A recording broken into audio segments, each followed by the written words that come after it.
সালামু আলাইকুম। এমন সুসংবাদ বা এতটা সুদিন সম্ভবত জামাত ইসলামের জন্য আর কখনো আসেনি। কেন এই কথা বলছি? যে সারা পৃথিবীতে ইসলাম ফোবিয়ায় আক্রান্ত মার্কিন যুক্তরাষ্ট্র বাংলাদেশের একমাত্র বড় ধরনের ইসলামিক যে দল বাংলাদেশ জামাত ইসলামকে হঠাৎ করে কাছে টানতে চাচ্ছে। শুধু কাছে টানা না, জামাত ইসলামের সাথে বন্ধুত্বের সম্পর্ক চাচ্ছে মার্কিন যুক্তরাষ্ট্র। ভাবা যায় এটার বেশ কিছু কারণ আছে। মার্কিনীদের যে পলিসিগুলো সেগুলো নিয়ে পরে কথা বলছি, আগে মূল ঘটনা বলছি।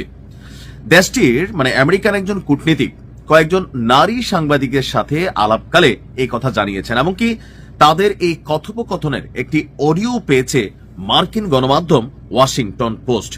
তারা বলছে তাদের পাওয়া এই অডিওতে মার্কিন সেই কূটনীতিককে বলতে শোনা গেছে বাংলাদেশ এখন ইসলাম পন্থার দিকে ঝুঁকে গেছে। এই যে কথাটা বলছে, ডেটা, রিসার্চ, জরিপ, এই সবকিছুকে কানেক্ট করে এরপর কিন্তু আমেরিকা এই কথা বলে। এটা নর্মালি কোনো কথা না।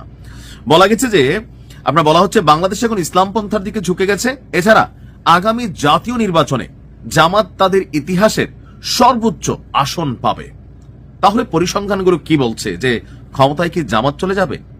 এরপর বলছে এমন অবস্থায় তারা জামাত ইসলামের সঙ্গে বন্ধুত্ব করতে চান, যে দল বেশ কয়েকবার সর্বশেষ শেখ হাসিনার আমলে নিষিদ্ধ হয়েছিল।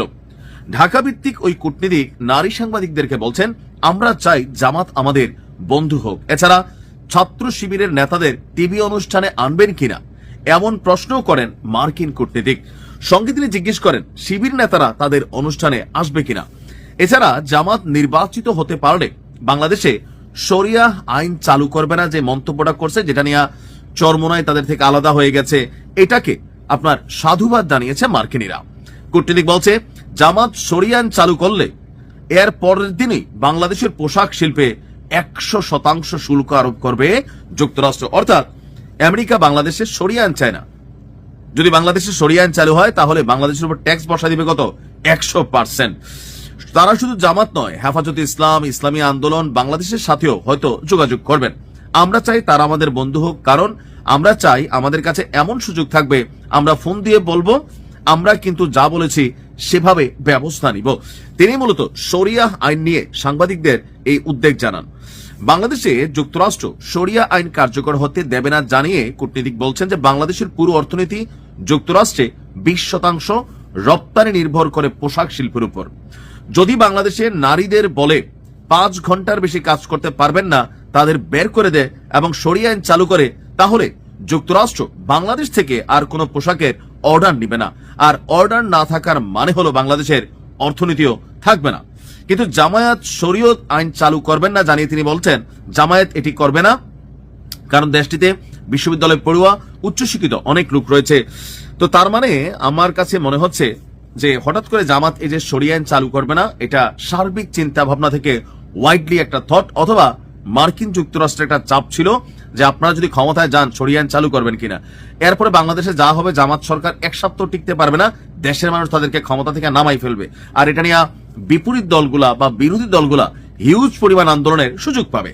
সো এই জায়গাটাতেই আসলে তারা শরিয়া আইনটা থেকে সরে আসছে, যে গ্লোবালি বাংলাদেশকে টিকে থাকতে হলে এখানে পরাশক্তিগুলোকে মেনে চলতে হয়, এটাই বাস্তবতা। মার্কিন দূতাবাসের মুখপাত্র মনিকা শিইরের কাছে এ ব্যাপারে প্রশ্ন করে তিনি বলেন, এই আলোচনাটি হয়েছে গত ডিসেম্বরে। এটি নিয়মিত বৈঠকের একটি অংশ ছিল, যেখানে বাংলাদেশের সাংবাদিকদের সাথে মার্কিন দূতাবাসের কর্মকর্তারা কথাবার্তা বলেছিলেন। তবে এসব কথাবার্তা বাইরে প্রকাশ হয় না। এছাড়া ভারত যুক্তরাষ্ট্র সম্পর্কে এটা কোনো প্রভাব ফেলবে কিনা, বলছে যে না, এটা কোনো প্রভাব ফেলবে না। যুক্তরাষ্ট্র জামায়াতের মুখপাত্র বলছেন যে ব্যক্তিগত কূটনৈতিক বৈঠকের ব্যাপারে আমরা কোনো কথা বলি না। তার মানে জামাতের সাথে আমেরিকার একটা বৈঠক হয়েছিল, সেই বৈঠকে এই বিষয়গুলো তারা সেখানে প্রস্তাব রেখেছিল, আর জামাত আশ্বস্ত করেছিল যে ভাই আমরা দেশে শরিয়া আইন চালু করব না। আর এই কথার ভিত্তিতেই পরবর্তী সময় জামাত এই ঘোষণা দিল, আর এই ঘোষণার পরে চরমোনায় ডিভাইডেশন হলো। অর্থাৎ আমেরিকা ভাবতেছে যে আগামীতে জামাতও ক্ষমতায় আসতে পারে অথবা বিএনপি। মাঠের জরিপ নিয়ে তারা কিন্তু কথা বলে। সো জামাতের দিকে আমেরিকার এই বন্ধুত্বের হাত, এটা বিশাল একটা বিষয় জামাতের জন্য অ্যাচিভমেন্ট। দেখা যাক কি হয়। ভালো থাকুন।